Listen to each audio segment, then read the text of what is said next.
ان کی چھٹیوں میں ادھر ضرور لایا کروں گا۔ اتنی جلدی تم نہیں مرنے والی، اس لیے اب آگے بڑھو۔ یوسف 2 قدم پیچھے آیا، انافیہ کا ہاتھ پکڑا اور اسے اپنے ساتھ لے کر آگے بڑھنے لگا۔ ویسے بچے 4 ہوں گے یہ تم نے سوچ رکھا ہے، تو پھر تو ان کے نام بھی سوچے ہوئے ہوں گے۔ یوسف نے آگے چلتے ہوئے اسے دوستانہ انداز میں چھیڑا۔ اریب، آریان، عارف اور ایان، انافیہ نے شرماتے ہوئے بتایا۔ یہ تو سارے لڑکوں کے نام ہیں، یوسف نے اسے ٹوکا۔ ہاں تو 4 لڑکے ہوں گے نا، میرے اپنے 4 کیوٹ موٹے موٹے گول مٹول بچے جو میرے ساتھ مل کر چاکلیٹ کھایا کریں گے۔ وہ اپنی آنکھیں بند کیے بچوں کا تصور کرتی ہوئی بولی۔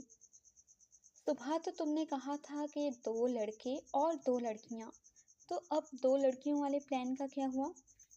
یوسف نے سنجیدگی سے رکتے ہوئے اسے دیکھ کر سوال کیا۔ لڑکیوں کی بہت بڑی ذمہ داری ہوتی ہے اور نخرے بھی بہت ہوتے ہیں، اس لیے لڑکے ہی بہتر ہیں۔ وہ تو اس سے ایسے بات کر رہی تھی جیسے وہ بچپن کے دوست ہوں۔ نخرے تو تمہارے بھی کم نہیں ہیں، یوسف نے چوٹ کی اور پھر سے اس کا ہاتھ تھام کر آگے چلنے لگا۔ ہاں نا، آپ سوچیں ذرا، جب میرے اتنے نخرے ہیں تو میری بیٹیوں کے کتنے ہوں گے؟ اس لیے بیٹیوں کا پلان ڈراپ، اب بس بیٹے ہوں گے میرے، اور میں انہیں پیٹرولیم انجینئر بناؤں گی۔ انافیہ نے جواب دیا۔ تمہیں آج پتہ چلا کہ تمہارے بھی نخرے ہیں، پہلے نہیں سوچا تھا؟ یوسف نے اسے گھورا۔ پہلے کبھی برتن نہیں دھونے پڑے تھے، نہ کام کرنا پڑا تھا، یہ تو اب پتہ چلا ہے نا جب آپ نے مجھ سے کام کروایا۔ وہ چلتے چلتے بات کر رہی تھی۔ اچھا تم ایسا کرو، 4 بیٹے کر لو، مگر ساتھ میں 2 کیوٹ سے تمہاری جیسی سنہری بالوں پھولے پھولے سرخ گالوں والی 2 باربی ڈالز بھی اپنے بچوں کی لسٹ میں ایڈ کر لو۔ وہ سکون سے بولتا ہوا اسے ساتھ لیے اس ٹریل کے اختتام پر آ گیا تھا جہاں یہ سرنگ نما راستہ کھل رہا تھا۔ واو، سبحان اللہ! انافیہ کے منہ سے سامنے کا نظارہ دیکھتے ہی بے ساختہ نکلا تھا۔ وہ اس وقت بلند و بالا پہاڑ کی چوٹی پر تھے اور سامنے دور دور تک سمندر کا پھیلا ہوا پانی اور اس پر بنتے قوس و قزح کے سارے رنگ نظر آ رہے تھے۔ یہ جگہ اتنی اونچی تھی کہ ایسا لگ رہا تھا جیسے بادل انہیں چھو کر گزر رہے ہوں۔ یوسف نے انافیہ کا ہاتھ چھوڑا اور سامنے پڑے لکڑی کے بڑے سے تختے کو ایک پتھر پر رکھ کر بینچ سی بنا کر اس پر بیٹھ گیا۔ انافیہ پہاڑ پر آتی نرم گرم سورج کی دھوپ اور ہری ہری گھاس پر چلتی ہوئی اس علاقے کا سکون اپنے اندر اترتا ہوا محسوس کر رہی تھی۔ وہ دونوں ہی اب خاموش تھے اور اپنے آپ میں مگن تھے۔ انافیہ کچھ دیر بعد ایک گوشہ منتخب کر کے پتھر سے سر ٹکا کر گھاس پر لیٹ گئی تھی۔ سورج کی دھوپ اور ہوا میں پھیلی ہوئی خنکی اس کی آنکھوں میں نیند کا خمار اترنے لگا۔ او نو، یو ڈونٹ! یوسف نے جب اسے نیند سے جھولتے ہوئے دیکھا تو تیزی سے کھڑا ہوا اور اس کے پاس آیا۔ اینی، لیزی گرل، اٹھو! ابھی ہمیں کافی لمبا سفر طے کر کے واپس بھی جانا ہے، اور اگر تم سو گئی تو مجھے تمہیں گود میں اٹھا کر لے جانا پڑے گا۔ اٹھا لینا، وہ زور سے جمائی لیتی ہوئی بولی تو یوسف نے اسے گھورا۔ میری کمر پہلے ہی بہت درد کر رہی ہے، اس لیے یہ ممکن نہیں۔ تم اٹھو، میں تمہیں انرجی بار دیتا ہوں، اسے کھا کر تمہیں توانائی ملے گی اور نیند بھاگ جائے گی۔ شاباش، اٹھو! یوسف نے اس کا ہاتھ پکڑ کر اسے کھینچ کر بٹھایا، پھر اپنی جیب سے 2 کلف بار نکالی جو چاکلیٹ کی شکل میں ریڈ بل انرجی ڈرنک سے بھی زیادہ اسٹرانگ تھیں۔ یہ کھاؤ۔ اس نے ریپر کھول کر انافیہ کے ہاتھ میں ایک بار تھمائی اور خود بھی اپنی بار کا ریپر اتار کر اس کے ساتھ ہی گھاس پر بیٹھ گیا۔ یہاں سے 8 میل نیچے کی طرف دریا سمندر میں گرتا ہے۔ ہر سال گرمیوں میں میرے نانا اور دادا ادھر جاتے تھے، ان کے ہیروں کی کان ادھر ہوتی تھی۔ وہ ہاتھ کے اشارے سے اسے بتا رہا تھا۔ آپ کے نانا اور دادا دونوں ایک دوسرے کو جانتے تھے؟ یوسف کی بات سن کر اناویہ نے دلچسپی سے سوال کیا۔ ہاں، وہ دونوں اچھے دوست تھے۔ محمد دمائر میرے نانا اور مصطفیٰ سفیر دادا آپس میں بہت اچھے دوست اور بزنس پارٹنر تھے۔ انہوں نے مل کر اپنے نام ملا کر دی ماسفر مائننگ کمپنی بنائی تھی کوئی 50 سال پہلے، اور کئی ترک مردوں کو انہوں نے کام دیا، کئی گاؤں اور شہر بسائے۔ وہ فخریہ انداز میں اپنے بزرگوں کا ذکر کر رہا تھا۔ کچی نیند کا خمار آنکھوں میں بھرے وہ اس کی بات سنتے سنتے اپنا سر اس کی شانی پر رکھ چکی تھی۔ لیزی گرل، سونا نہیں ہے۔ یوسف نے اس کے بالوں میں انگلیاں پھیرتے ہوئے اسے ٹوکا۔ تم مجھے اپنے نانا دادا کے بارے میں بتاؤ، میں سن رہی ہوں۔ وہ آنکھیں موندے موندے بولی۔ وہ دونوں ہی بہت بہترین انسان تھے۔ مجھے یاد ہے وہ دن جب وہ مجھے کہانیاں سنایا کرتے تھے۔ گھڑ سواری، تیراکی، شکار کرنا، یہ سب بچپن میں ہی ان دونوں نے مجھے سکھا دیا تھا۔ اور ان کی ایک بات جس سے میں آج تک امپریس ہوں وہ تھی ان کی دوستی، جو مرتے دم تک قائم رہی تھی۔ اور تم نے اندازہ لگا ہی لیا ہوگا کہ محمد میری مدر کے باپ تھے اور مصطفیٰ میرے ڈیڈی کے فادر تھے، اور ممی ڈیڈی کے انتقال کے بعد مجھے ان دونوں نے ہی سنبھالا تھا۔ اور پھر جب نانا کے بعد میرے دادا کا بھی انتقال ہوا تو اپنی دادی کو دکھی اداس دیکھنا، انہیں سنبھالنا میرے لیے بہت مشکل تھا۔ وہ دادا سے بہت پیار کرتی تھی، ان کے درمیان میاں بیوی سے بھی بہت آگے کا رشتہ تھا۔ وہ دونوں بہت اچھے دوست تھے۔ وہ اس کے نرم سنہری بالوں میں انگلیاں پھیرتے ہوئے بات کر رہا تھا۔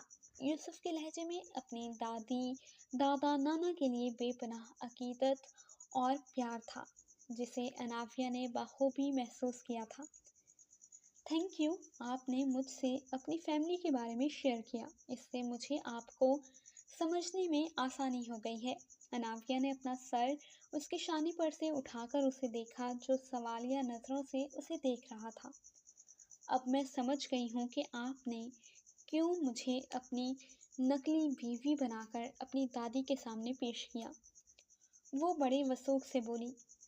بتاؤ پھر، میں نے ایسا کیوں کیا؟ یوسف نے اسے گھورا۔ کیونکہ آپ انہیں مایوس نہیں کرنا چاہتے تھے، اور پرسوں مجھے آپ کی بیوی کے روپ میں دیکھ کر ان کی آنکھوں کی چمک واقعی بڑی قابل دید تھی۔ وہ بڑی محبت سے آپ کی بیوی کا انتظار کر رہی تھی۔ وہ بنا سوچے سمجھے بول رہی تھی۔ ایک نئی زندگی کی شروعات کرنا جس میں آپ، آپ کی بیوی، آپ کے بچے ہوں، جن سے آپ کے گھر میں پرانی کھوئی ہوئی رونقیں لوٹ آئیں، یہی وہ چاہتی ہیں۔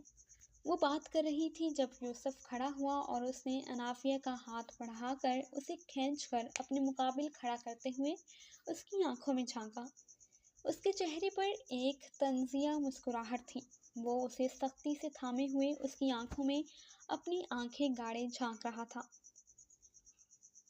اگر تم یہ سب نیہر کو ذہن میں رکھ کر کہہ رہی ہو تو وہ ہرگز بھی ایک محبت کرنے والی بیوی اور مخلص ماں بن ہی نہیں سکتی، کبھی بھی نہیں بن سکتی۔ وہ غصے سے بولا۔ کوئی بے وقوف احمق ہی ہوگا جو یہ سوچے گا کہ وہ سپر ماڈل نیہر اپنے سے بڑھ کر کسی اور کو، چاہے اس کا شوہر یا اولاد ہی کیوں نہ ہو، اس کا خیال رکھ سکتی ہے۔ یوسف کی بھوری آنکھیں غصے سے سرخ پڑ گئی تھیں، ماتھے پر ہلکے ہلکے سے بال بکھر گئے تھے، چوڑی پیشانی پر بل پڑ گئے تھے۔ اناویہ نے حیرت سے اسے دیکھتے ہوئے اس کے ماتھے کے بلوں پر ہاتھ رکھا۔ اس کی سمجھ نہیں آ رہا تھا کہ آخر یوسف کو کیا بات پریشان کر رہی تھی۔ کیا یوسف نے نیہر کو اپنی بیوی بنا لیا تھا، یا اسے اپنی بیوی بنانے کا صرف سوچا تھا؟ اور ایسا کیا ہوا کہ وہ بنا اپنی وائف کے واپس گھر آیا تھا، جبکہ یہاں اس کے ریسیپشن کی پوری تیاری مکمل تھی؟ وہ غائب دماغی سے اس کے چہرے کو چھوتی ہوئی سوچ رہی تھی۔ انافیہ کی نرم انگلیوں کا لمس یوسف کا غصہ کم کر گیا تھا۔ اس نے انافیہ کو اپنی دسترس سے آزاد کیا اور 2 قدم پیچھے ہٹا۔ جن چیزوں کے بارے میں علم نہ ہو ان کے بارے میں ریمارک نہیں دیا کرتے، مس انافیہ ہاشم سلطان، وہ سرد لہجے میں بولی۔ یوسف کا سرد انداز دیکھ کر انافیہ فریز ہو گئی تھی۔ کچھ لمحوں کی خاموشی کے بعد یوسف نے ایک نظر ساکت کھڑی انافیہ کو دیکھ کر سر جھٹکا۔ "آئی ایم سوری اینی"، اس نے انافیہ کا ہاتھ تھام کر اسے نرمی سے دباتے ہوئے معذرت کی۔ "مجھے نہیں علم، اچانک سے میرے دماغ کو کیا ہو گیا تھا، مجھے تم سے اس طرح بات نہیں کرنی چاہیے تھی"، یوسف نے صفائی پیش کی۔